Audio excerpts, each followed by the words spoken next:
Hello, everyone. We are live tonight. Good evening, good afternoon, good morning.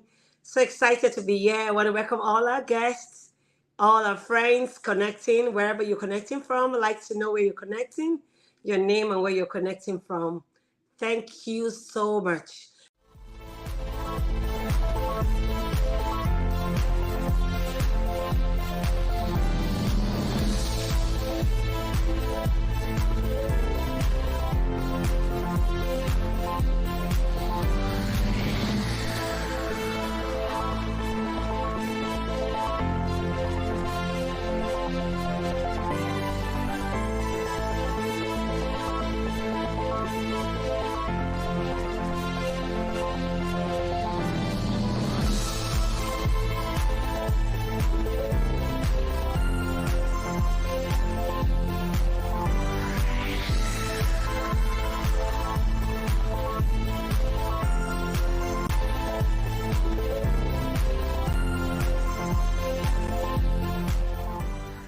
Welcome, everyone. Before we go into the show today, we have a special guest with us. Her name is Melcina Felix. She'll be taking us on how to raise funds through grant writing, grant proposal. But before I bring her on board, I'd like to introduce myself.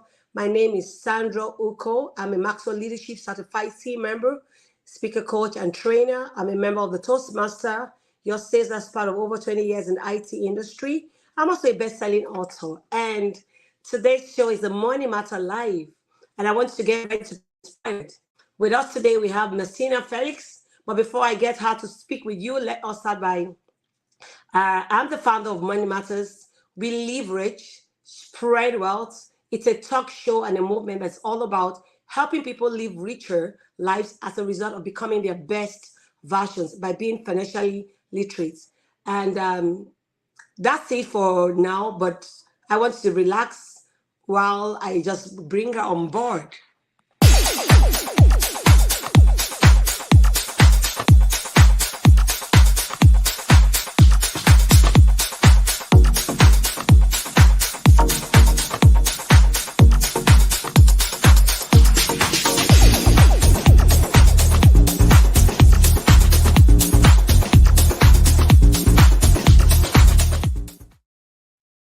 Yeah, thank you so much. But Melcina Felix is a licensed professional realtor in the state of Georgia, where she's been practicing since 2007. She's an accountant providing financial and tax services for over 35 years. She possesses an exceptional ability to interpret the laws of both professions in order to help her clients understand them better. She obtained a bachelor's degree in accounting and has been working in the corporate arena for various investment banks, including Solomon Smith Barney, now JP Morgan Chase, and on the Wall Street. Our quest for serving underprivileged communities prepared her to navigate from corporate America to the nonprofit sector, where she served in the capacity of the chief financial and controller of various organizations. Melcina has an extensive religion background, which has helped spur her to serve in such capacity as senior and associate pastor, Bible school teacher, evangelist, and counselor in various ministries in the United States. In 2005, she obtained a master's degree in theology focused on religion. Her aspiration to spread the word of God has allowed her opportunities to visit and to minister in countries all over the world, including 13 in Africa, several in Europe, South America, and Caribbean island. She's an exceptional leader with the ability to communicate to people at all levels of any organization. She has prepared sustainable change in the lives of many, including the youth, which she mentored during her tenure at several nonprofit organizations. Melcina believes that to whom much is given, much is required. She gives back to her community by serving on the board of 3 nonprofits, which gives her the opportunity to share our knowledge and expertise with our peers, as well as the participants of each program. In her spare time, she finds time to serve as a substitute teacher, and tutor to help students enhance their skills, which has ultimately lead to many successful endeavors. And our ultimate motive is to ensure that such critical organizations remain sustainable in order to minimize socioeconomic deprivation in the United States and all over the globe. And now she's the person that'll be speaking with us today. She'll be taking us through the rudiments on how we can raise funds through grant writing. She's been an expert in that field for several years, so it'll be great to have her on this show. Hello, I'm Hello, I'm excited to excited have to you have you tonight, tonight, Mom. Mom. Hello, hello. Good evening, everyone. I am so delighted to be with you this evening to talk about fundraising through grants. How did I get into grants and how did I get into fundraising? And I must say that grant writing or accounting was not something that I aspired to do. However, sometimes we may have a dream, but God directs us differently. Sure. I my dream was to just do accounting, and somehow I fell into nonprofit. And even though I had learned minimal information about grant accounting, I happened to fall into a nonprofit organization where I learned all of the expertise that I will be talking about with you tonight. So, first of all, we just want to ask, what is grant? What is a grant? A grant is the way that the government and other entities fund our ideas and projects to provide public services, and stimulate the economy. Usually, many of us come up with dreams. We have ideas, whether it is a new invention, whether it is, we see a need in our community and we really want to put into that community and help build our community. But the problem that many of us have, which thank you, Sandra, for developing and inventing such a program. I'm a person who always wanted to share my knowledge, and sometimes I share it locally. I've had the opportunity as well to share it during my organization over years. But I've always wanted this platform to especially give low-income family who are seeking endeavors such as nonprofit organization to help them build, their funding and their business. So Messina, thank you. can Yes, you move to this direction? this one here. Yeah, you're So thank better. yes, thank you. Thank you for allowing me the opportunity to do so. I don't know why I'm swaying. Yes. So this is what a grant is. A grant usually is given to you and is not required to be paid back. So everybody should be saying hooray about that Yeah. because when you get money that you don't have to pay back, that's exciting. What is the purpose of a grant? Well, previously I already gave you some information. It's usually used to support critical recovery. For instance, we can thank God for grants right now because had it not been for those critical grants, COVID would still be around.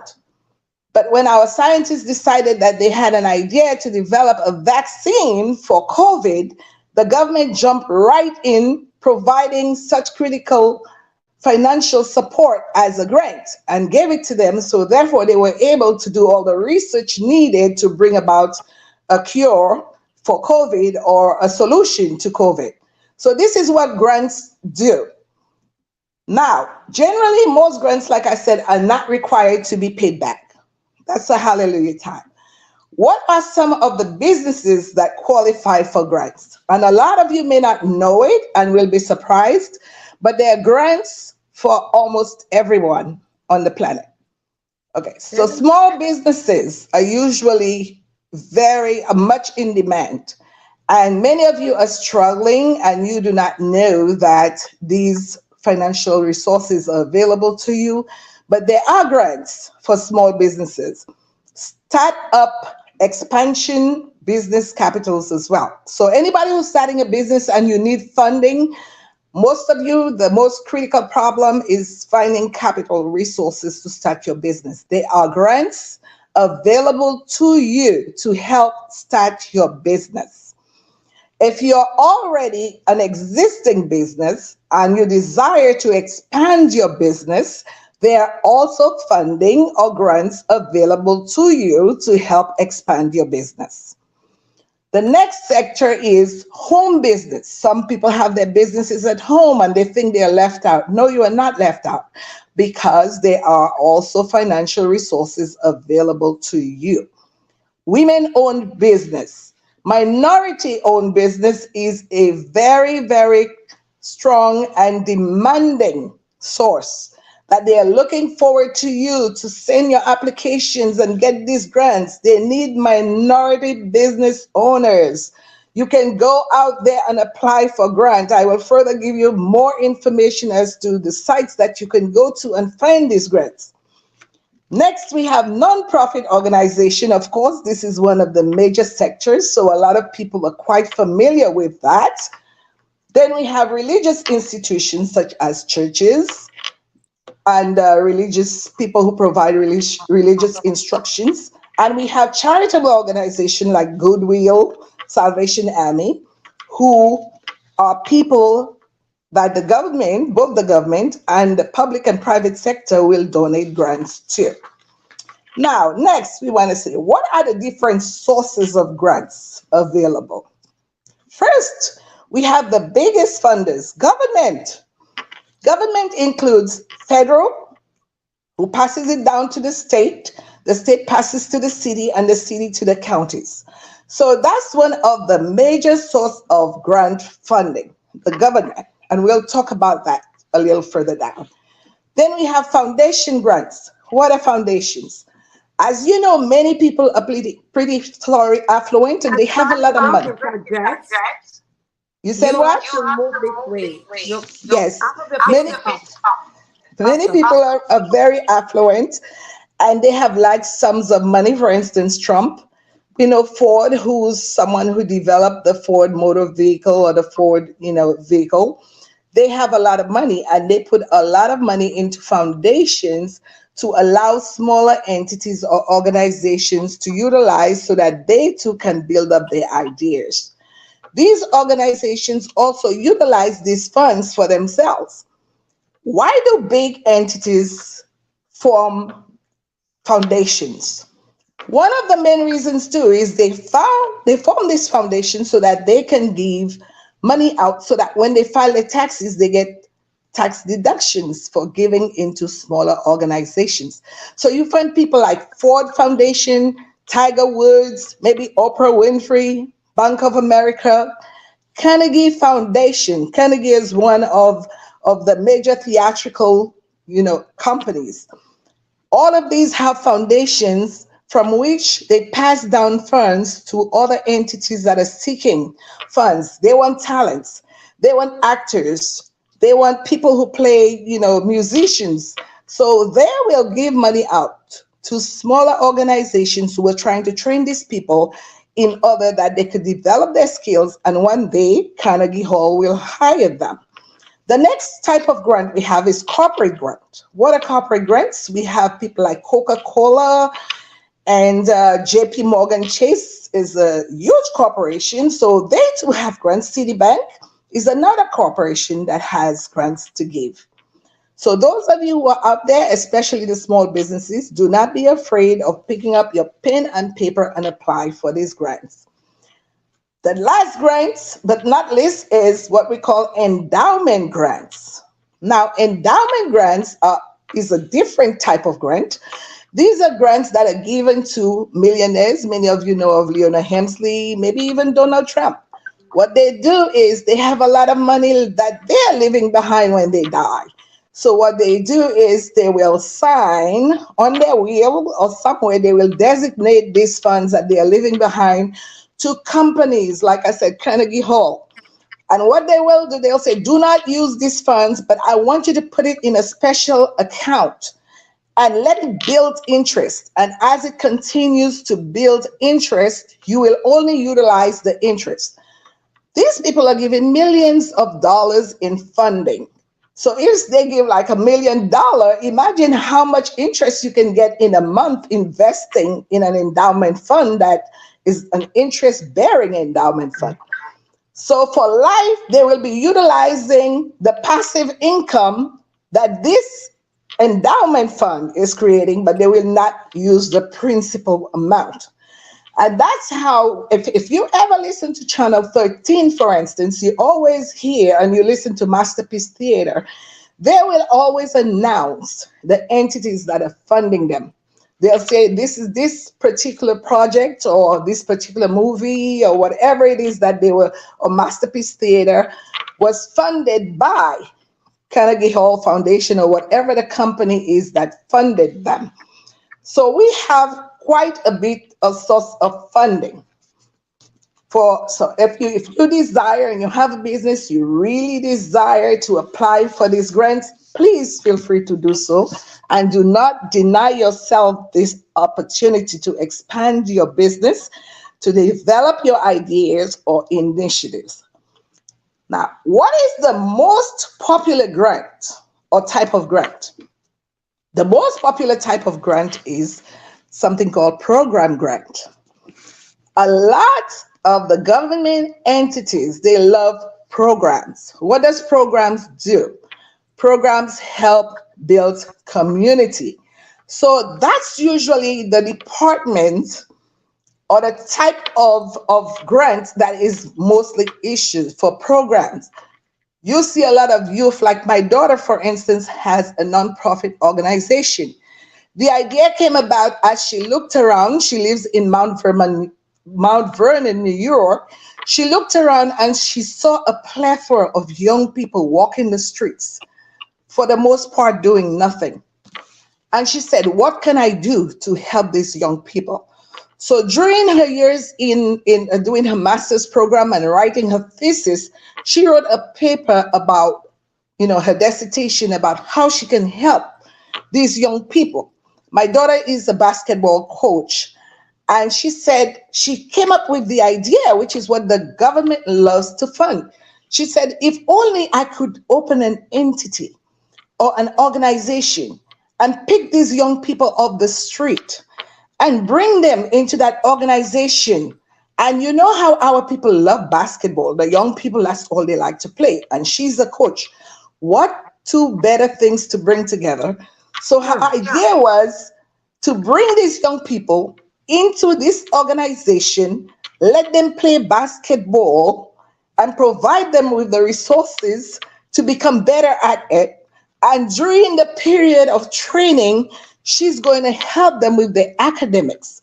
She's going to provide mentors that would teach them and help improve the academics so that they could go to college. First, get their high school diploma.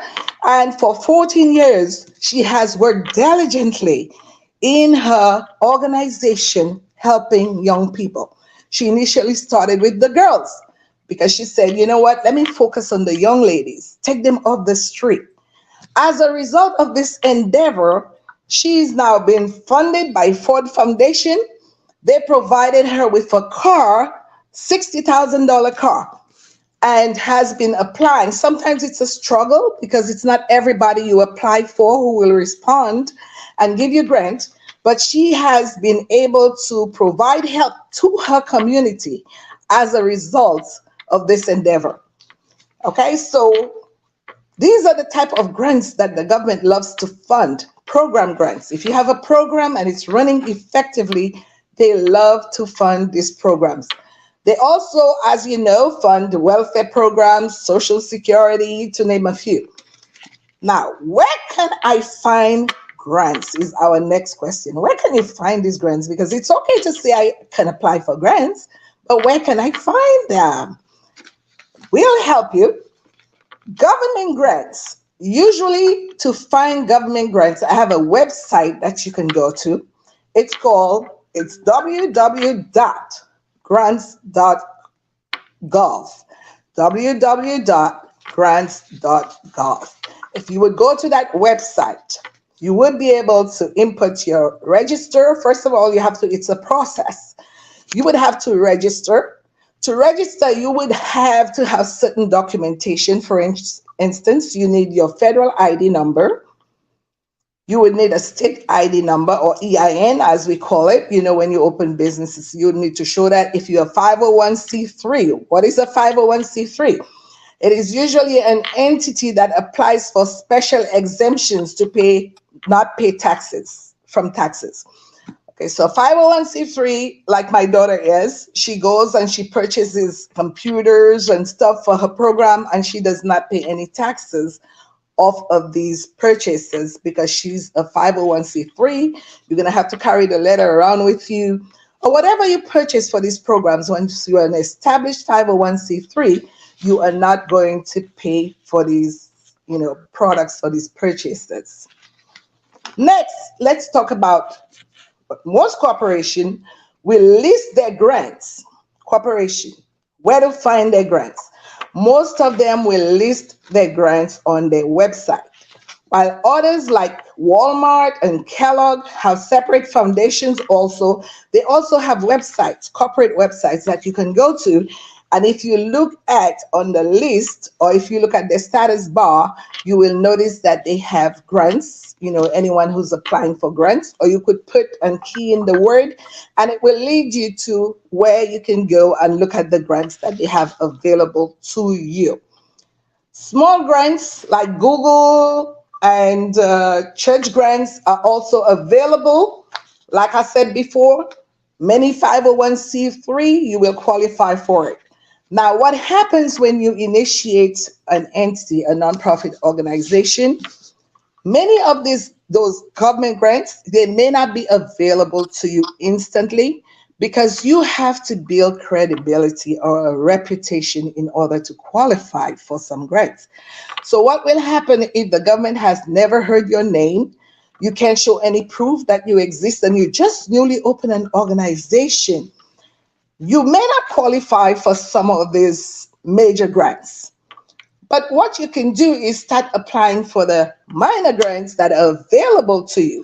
And they will let you know what the qualifications are to be eligible to qualify for these grants. How hard is it to write or apply for a grant? Now, if you are applying, like I said, for a small grant, a corporate grant, sometimes foundation grants, which I've written many, sometimes they just ask me for a budget, and they may ask me for a program report detailing how many people I have in the program and what type of need I have. So these are usually pretty straightforward, simple. But we will get in depth about applying for those government grants. That's more intense. Okay, so how hard is it to apply for grants?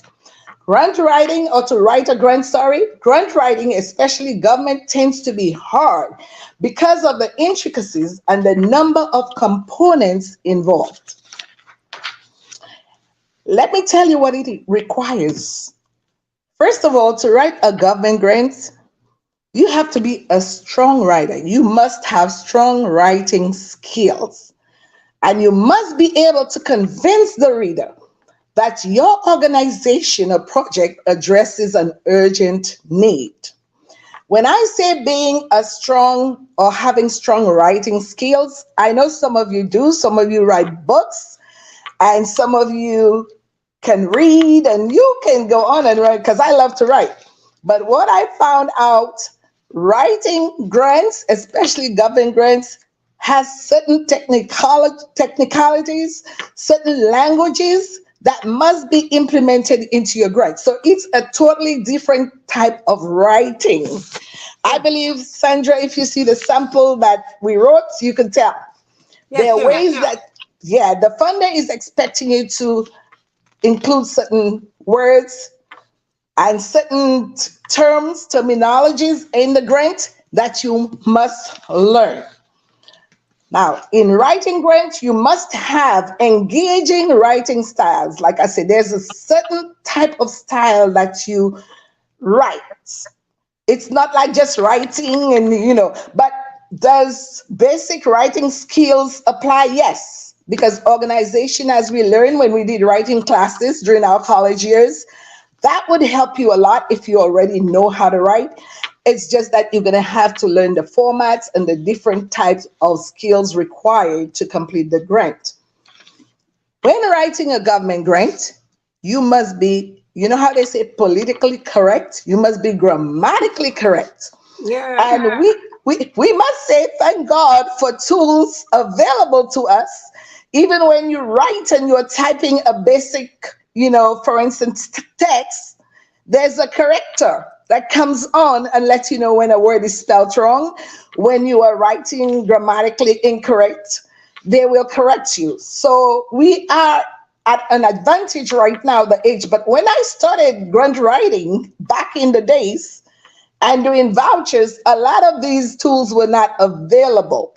True. So, yes, so you had to have, like me, that's how I started proofreading. I worked for a newspaper also. And when the writers were done, we had to literally sit and proofread these articles and whatever was going in the newspaper. Now you have the tools available right into Microsoft or whatever the software is, and they are going to correct you as you. The next thing is your organization. If you're applying for a government grant now, your organization must have an achievable goal. What is an achievable goal? You can't just go about and say to the government or in your writing, oh, like my daughter, I saw these young people on the street and I want to provide them an organization or a place where they can come to after school just to play basketball. That's not an achievable goal. If you say, I want them to learn how to better themselves or better their skills in basketball, and ultimately help them academically to achieve their undergraduate studies, that's an endeavor. Okay? Achieving those academic skills will help them get jobs, which will ultimately help the economy. It will also help them become entrepreneurs where they will hire employees themselves. So a government grantor, the person who's reviewing your grant, sees such an endeavor. How could they not feel for that? Oh, True. wow. She's going to pour into the community, and these young people are going to become artists. They're going to become doctors. They're going to become one day lawyers. They'll achieve their academic degrees.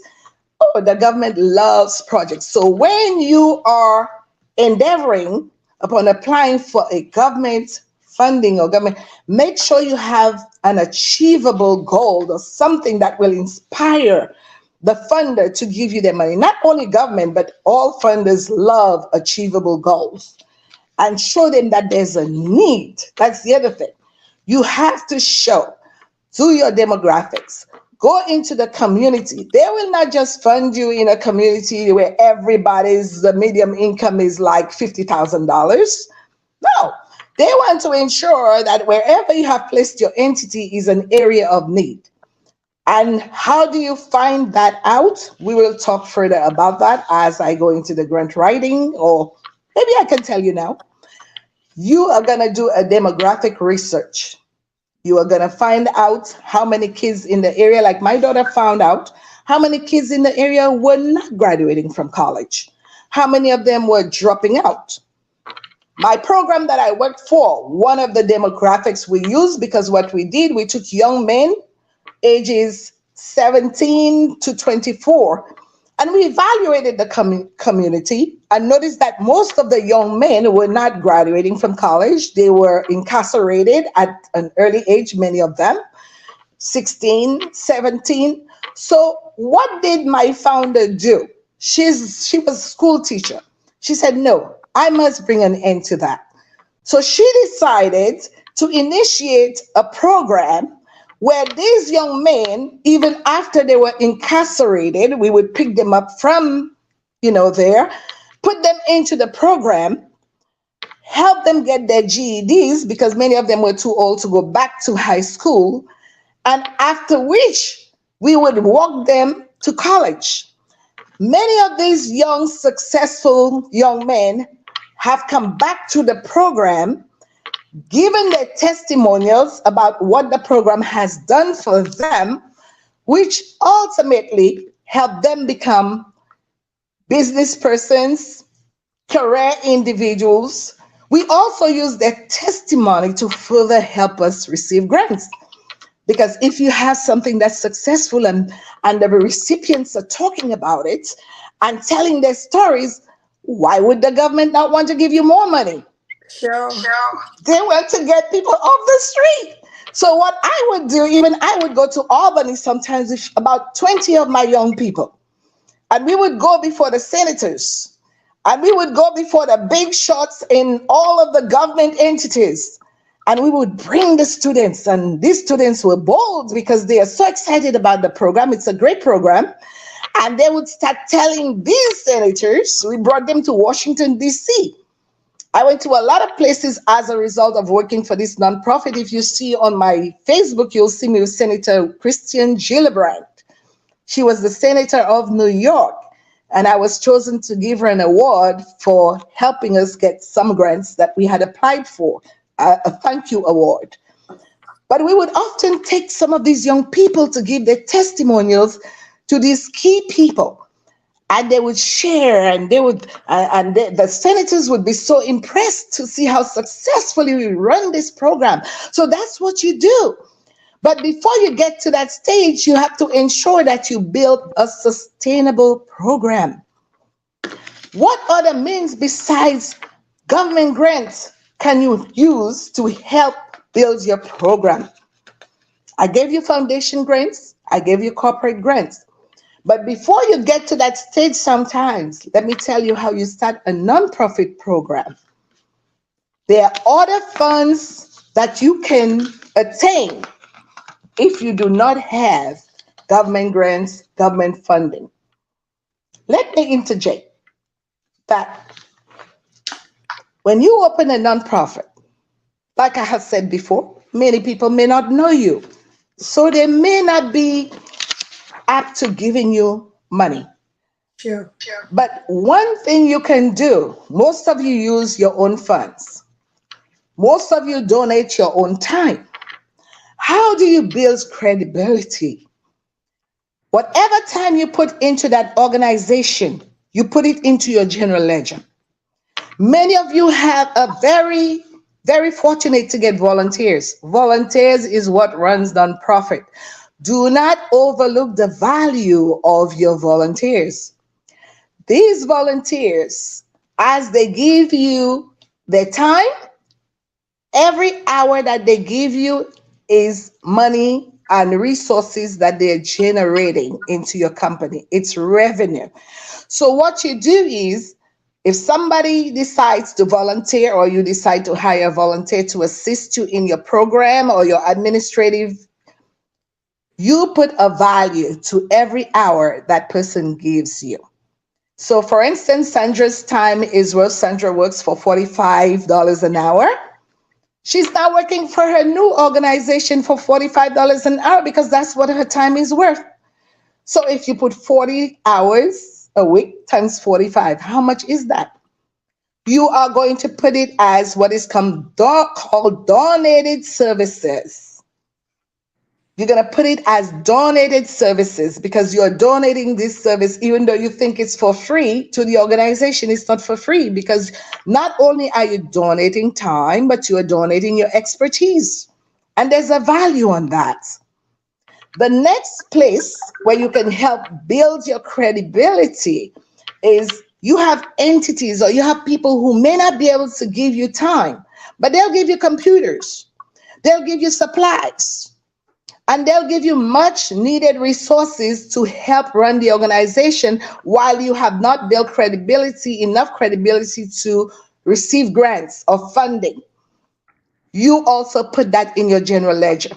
You put it as in-kind contribution. Because somebody giving you a brand new computer or 8 brand new computers like my daughter often receives is just as somebody giving you cash. Is that correct? Sure. So why not book it? You are receiving resources and assets that can go into your organization. So what happens even with the major organizations, that I've worked with, is as these people continue to put that, they use it as leverage resources. If they're applying for a big grant now, what they can do is, yes, I may not have grants or a lot of money, but here's what I have. In-kind contribution of $100,000. I have donated services from 4 volunteers who are helping my organization. When the government or other funders see how people are putting into your organization, but you got to record these things. You got to record these things. You got to record every student that you are serving in your program so you could show your success. These are the things that make you eligible and qualified for grants. If you can show, yes, I may not have 200 or $500,000, but I can show you where people are actually donating. What made Jeff Bezos what he is today? What made the Amazon icon what he is today? He came up with an idea. He asked for investors. Many people were reluctant and they didn't give him money. But guess what? Some people were smart enough to see the vision afar off. And they put into Amazon, Every volunteer that puts into your organization is a worthy source. You book it, you make sure you record it. So when you are feel qualified and eligible to apply for that major grant, you are going to show all of that. Now, let me tell you something about government grants and major grants. Government grants, like I said, they are very programmatic. They love to cover programs. If you have any administrative staffs like your executive director, your financial department, they're not too caring. They only cover like 25% of the grant. For instance, if they give you $1 million grant, many of them will only cover 25% of your administrative costs and basically tell you go find the rest. You are going to have to find other resources or other means of raising funds to come up with these other resources. What are your other means of raising funds? I can speak from my experience, so I'll use a lot of these analogies and examples. One of the means of raising funds, don't be afraid. My daughter has one every year. My organization used to have it every year. They give a fundraising event. And you would be surprised to know where your community leaders who now know what you are doing, even though on a small scale, but that's how you invite them and you build rapport in the community. And these resources or these events, like a fundraising events, which I just gave as a board member for one of my entities where I'm a board member, what I did was I said, let me sponsor it. It was COVID. I said, but you know what? I'll get everybody online. We'll get some speakers and we'll do a Zoom because we needed cash. It was just one evening and a short notice. We raised almost $3,000. We were starting off. That was good. It was not huge, but it was good. So every year you give that gala, as we call it, and that can help generate at least $15,000 to $20,000. The other place and the other resource that you can use is your board members. Sometimes your board members may not give financial contribution, but they too will give expertise. For instance, on most boards, you have a financial person, a person who's very strong with financial, talents. They might say, okay, I won't be able to give you cash, but I am a financial person and I can go into the organization and evaluate your books or ensure that the books are being properly maintained. That's an asset. That's a contribution to your organization. Now, the other good and great sector that you can tap into is I had an organization that needed resources to finance their administrative costs. So the executive director came up with a fabulous idea. Let's open an after-school program. And in that after-school program, which many parents needed, we are going to charge a fee to the parents. Many, because they live in a very indigent community, many of the parents qualify for government grants. However, the government grants would qualify you on the basis of income.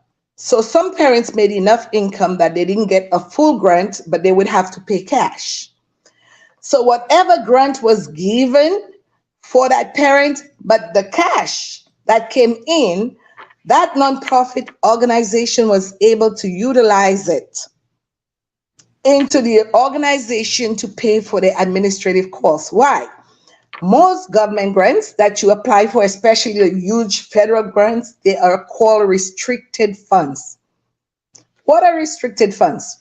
Restricted funds are funds that will be given to you by the federal, city, or state government, but you can only use it as they instruct you to. There is no flexibility. If they say this is a program grant and I only want you to use it for program development, that's how you have to use it. I will tell you about more of the disadvantages of having these government grants. They are good sources of funding, but they are often so restricted that you will find out that there is very minimal things that you can expense them on. So as a result, you have to develop multiple streams of income, okay, in order to survive as a nonprofit organization. Let's take Yes. a break. Okay. Are you thinking of how to publish your book on Amazon or how to get your published book to become an Amazon bestseller book? Dip Insight Books is the perfect in-between solution in transforming your ideas into a book. We can help you with all the complicated parts of publishing, such as process TO transformation. What we do: full manuscript evaluation, receive quality assurance edit, full copy edit and final proofread to remove spelling and grammar mistakes, oversee your cover design, create your interior layout, publish and distribute your book, lock down your marketing strategy. Ghostwriting, where there is no manuscript. Our goal is to help you publish your book promptly. Contact us today at 404-740-9091. Email us at info@dipinsightworld.com. To start the submission process, check us out at www.books.dipinsightworld.com and submit your details. You can visit our Facebook page at Dip Insight World. So welcome back. How much more time do we have? We have like 15 minutes. Great. So to continue, we just want to talk about what are some of the advantages of fund or grant funding. One, like I said, it's free money that you do not have to pay back. Two, it provides valuable resources that you otherwise would never get.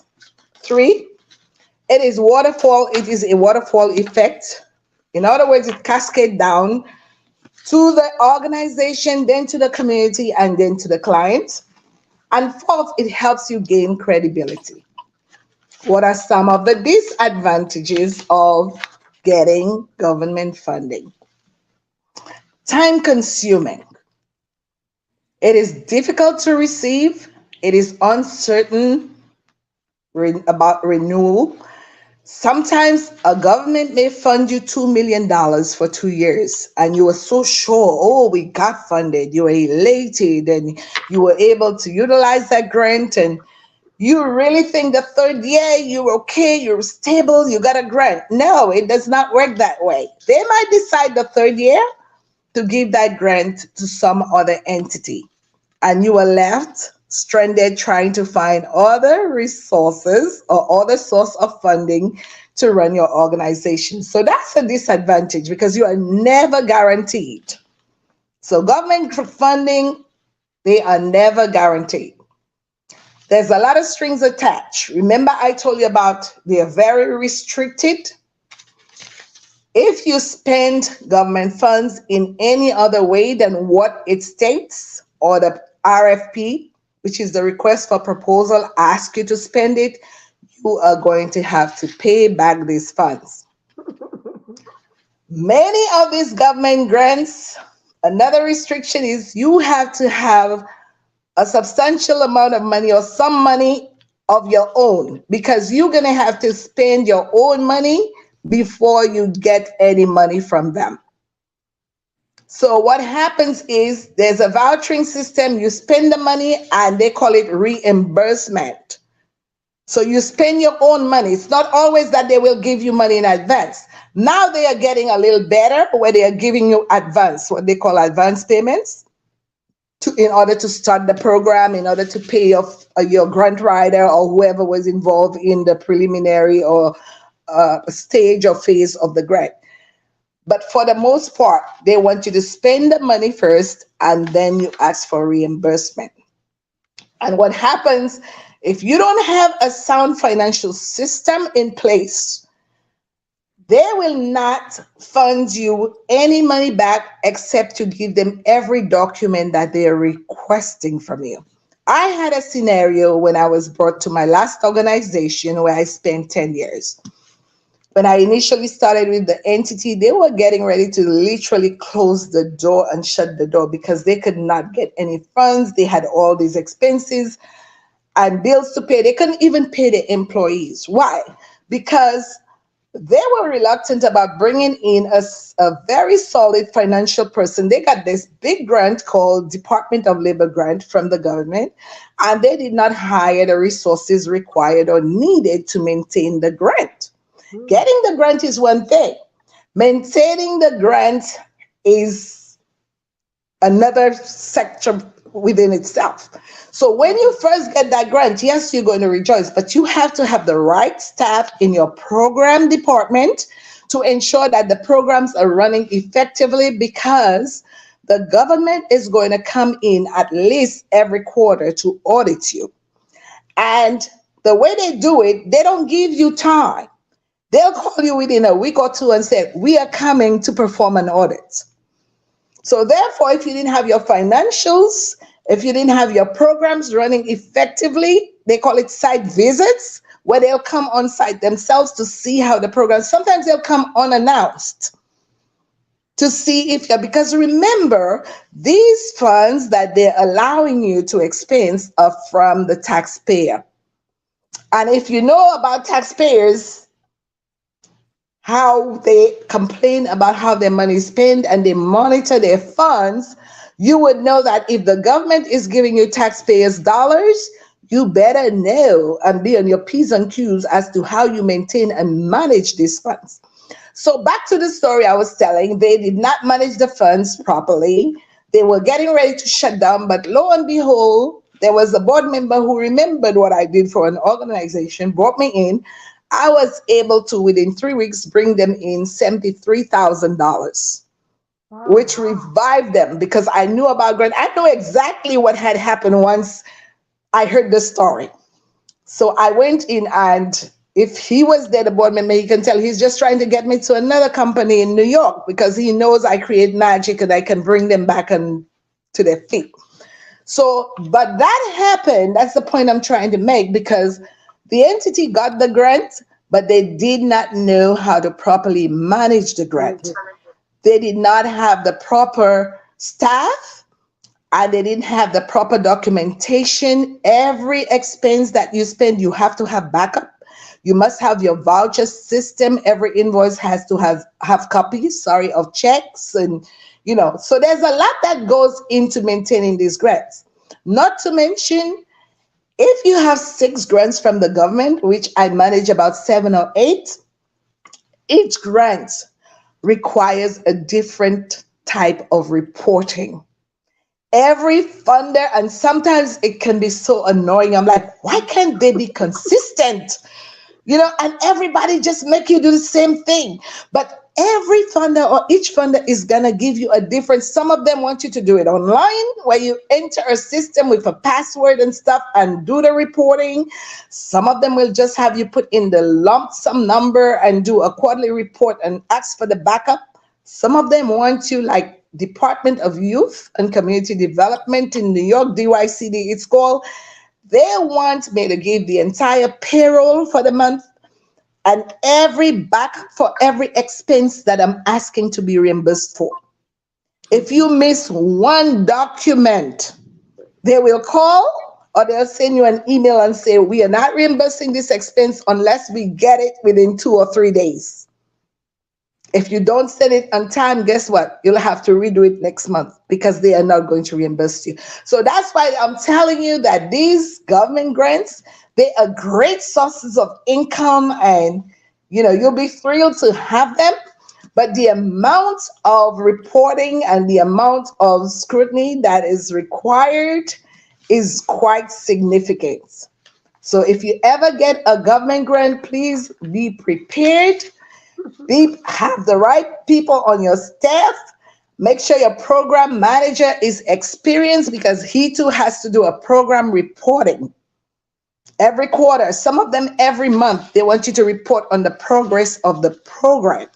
The financials, they want to get a general ledger. Make sure your general ledger creates funds, and it's a whole lot of work. Is it worth it? Is it worth seeing the children graduate from the program and attending the graduation with everybody throwing their hearts and some of them walking to college? Of course. Good. But it's a lot of work. It is. It's a lot of work. So next, we will talk about some pitfalls to avoid, and I think I already gave most of it. When you're writing a grant, let's go to the process. Grant writing process. When you are writing a grant, do not work in isolation. Do not work in isolation. True. No man is an island. There are so many sectors in writing the grant. You are going to need a team. You know the saying, teamwork makes the dream work? Yeah. That's where you apply. Make sure your team consists of your financial person, your program person, even your HR person you can bring in for suggestion. In bringing your team together, please ensure when you have gotten that grant that you feel like you are eligible for, please ensure that every person involved in doing the request for your proposal reads it line by line. Very important. Please ensure that your timing in submitting your grant is very significant. If they give you a grant that takes about 15, 20, or you're going to make 40 pages, you're going to have 40 pages. Do not wait a week before the date to start working on these grants. You are not going to pass the test. Let me tell you one good thing about grant writing, though. Once you have done a strong proposal that has been accepted by one of the major government entities, you have a format created already. You will have your template, you'll have a format. So every grant that you apply for, you might be able to use a lot of the data that you have researched, update them, of course, because that has changed. But you might be able to use that format to apply for future grants. You have to tweak it a lot because each grant, like I said, it depends on what you're applying for. But the good thing is, once you have gotten this one big grant, it's just like a grant writer. When they successfully process a good grant, they know that they can utilize that format to eventually apply, for more grants. Okay? So some pitfalls to avoid, like I said, do not work alone. Do not write a grant if your interest is not of interest to the funder. If you are serving the youth and your program is about you, do not write a grant for a musician or a musical endeavor. You are never going to get funded. So ensure that you qualify for whatever grant that you're applying for. You must file, like I said, regular financial status reports. You must file them. Otherwise, you are not going to be able to sustain the grants. Audits is another critical thing. When you are applying for grant or you are issued a grant, you must also make sure that your audits are done. No government entity, whether it's the federal, the city, the state, or the county, will fund you unless they ensure that an independent auditor, I'm not talking about somebody internally or your financial person saying the books are okay. They want you to hire an external auditor to come in and put a CPA firm to come in and put the signature on your financials to assure them that your financials are being adequately maintained. Next, we have make sure that after the grant is utilized and you have expensed the grant, you have maintained your audits and everything is in order, there is always going to be reporting at the end of the grant, the final phase, they call it, of the grant. There you are going to have to gather all the information, everything that you have done through the years that you got the grant, and give them a final report that the last dollar of the grant was spent and it was adequately spent for the purpose given. If that did not happen, because there are certain organizations that were awarded grants, but they could not spend all the funding, what do? Do you take the rest of the money and you put it into any other areas of your organization that needs? No, you give it back. You give it back, or you ask for an extension to spend the grant. So therefore, if you are unable to spend all of that money, the $2 million they give you, and the 2 years is up, you are going to have to refund or give the fund back to the government. Okay, now let's talk about writing our grants.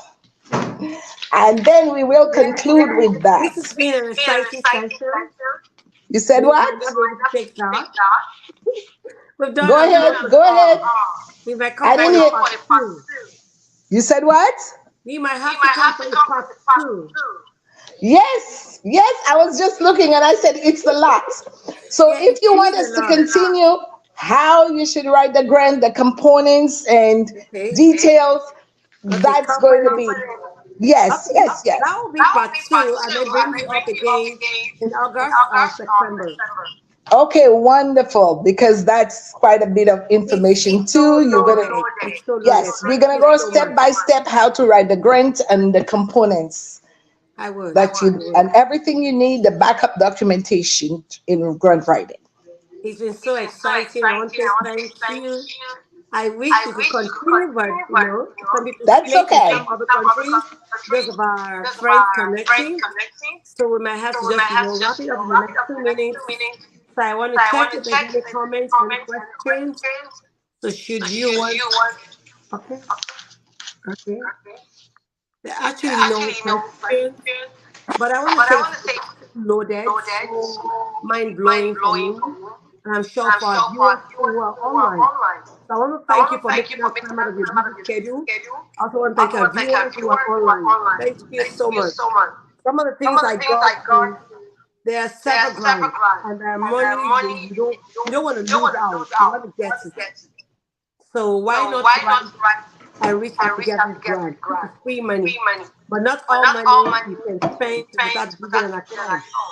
For the government one, like you rightly said, there's a lot of work attached to it. So you must define as a definition of what you want to spend it for. Thank you so much, our guest, Melcina. Thank you so much for making us time to join us and taking us on a coaching session. I think I would have to call you for part two. I'll check your availability and see when we can bring you on board again. Thank you for allowing me the opportunity to expound on that. I hope someone has gained some information that will help benefit them in the future. Yeah, but before we go, I want to share a contact and perhaps viewers might want to reach out to you. I will leave a contact details, an email so you can reach out to her. Or perhaps if you can get through to her, you can get through to me. These are our details.